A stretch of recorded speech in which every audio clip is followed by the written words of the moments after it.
So, if you are booking Cape Chignecto for the very first time, I want to show you a couple things with the reservation that is different for Cape Chignecto than it is for any of the other provincial parks.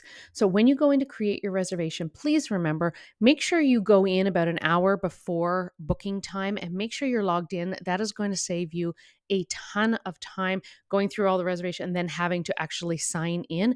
Once they open up the waiting room, which is 20 to 30 minutes before the booking time, so between 8:30 and 8:40 Atlantic time, you're not going to be able to go in and sign in. It's just not going to let you do anything. So do that first. Make sure that's done so that when you get put into the queue, you're already signed in.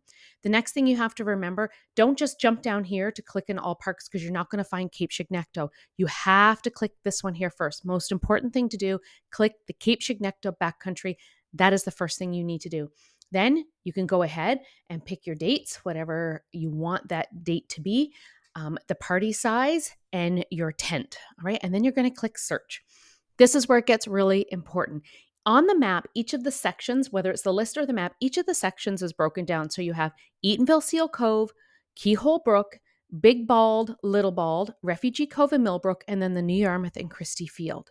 Once you start your reservation, you're going to add things to stay. Because, of course, this is what's different between booking for Cape Chignecto, where you're traveling, versus going to a provincial park where you're picking one campsite for 4, 5, 7 days, whatever it happens to be. You're going to move. So you need to add something to your stay, and then you need to travel around the trail, right?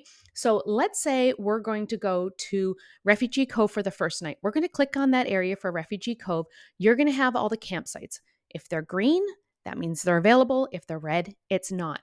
And for those of you looking for cabins, they're right here. This little house, right? Very ingenious. So you're going to pick a site, let's say Refugee Cove 4, and then you want to add it to your stay. Now, it's not going to let me do that right now because reservations aren't open yet. So Refugee Cove, we would add that here, it says. So I would add it to the stay. It's not letting me. And then what would happen? So August 13th, it would show one night, Refugee Cove 4, and then it would have a second line, August 14th. Now, this is where it gets very important.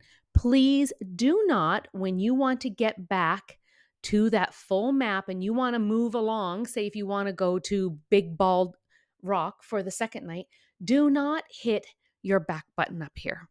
Because if you do that, it's going to kick you out of the reservation and then you're going to have to start all over and you're going to get really angry. You need to click this back arrow right here. When you click that one, it's going to take you back to the main map. Then you can go on to your next one, open up the next map, pick one of the campsites, then you would add it to stay. So what it would look like then, for example, if we're using this August 13th date, it would say August 13th, one night, Refugee Cove 4. Then it would say August 14th, one night, Big Bald Rock. Then you would come back if you're going to do a third night, let's just say, you would come here, make sure you're clicking this. Stay away from this back button up here. I know it's our instinct to just click that back button. Please don't do it. Come here, then you can do the next one. Maybe you want to go to Eatonville and you're going to pick the Eatonville one. Same thing, when you come up here and you click add to stay on that one, it's going to have August 13th, Refugee Cove 4, Big Bald Rock for the next night. And then August 15th would be the Eatonville. Then and only then, once you have all of your dates and all of your stays, then you click reserve. Okay, so I know it's a little bit different than what you're used to. Please just take your time. I know we get really panicky. I promise you, most times you're going to be able to get your spots. But have a couple of options. Definitely, if you're not able to do, say, big bald or big bald, maybe you could do little bald. So don't, pin yourself down and you have to do certain campsites. Be a little bit flexible. The only times that I would ever say that it could be more challenging to get the sites that you want would be the long weekends, of course. Okay, so good luck, everyone. Have so much fun.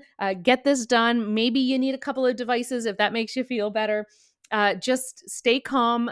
I know it's hard. I do the same thing. I get in there and I'm moving my fingers so fast and the adrenaline is pumping and spelling my name wrong and everything else, but just do what you can. Biggest things, remember to make sure you're signed in well before the queue opens or anything. And that includes like it shuts everything down about 20 to 30 minutes ahead of time. So say 8:30, 8:40, it's going to shut it down and you won't be able to get in even to sign in. So go in earlier, make sure you're signed in. It will make that process a lot faster once you hit that reserve button because you'll already be signed in. Okay. Good luck, everyone. I hope Cape Chignecto is an amazing trip for you. If you're looking for more information and you want to learn more about Cape Chignecto, all the ins and outs, I've already done my 2 workshops for this year with Hike Nova Scotia and with Mech Halifax. And I did one for Mech Moncton back in January. But I do have the entire workshop with the resources on my website for immediate download. The website is healthyhiking.ca. Sorry, I'll say that again. It is healthyhiking.ca, and look up my workshops and my courses. And if you want to get the 1-hour immediate download for that Cape Chignecto workshop, please feel free and you can get it there. Thanks, everyone. Have a great day and we'll chat soon. Have fun hiking this year.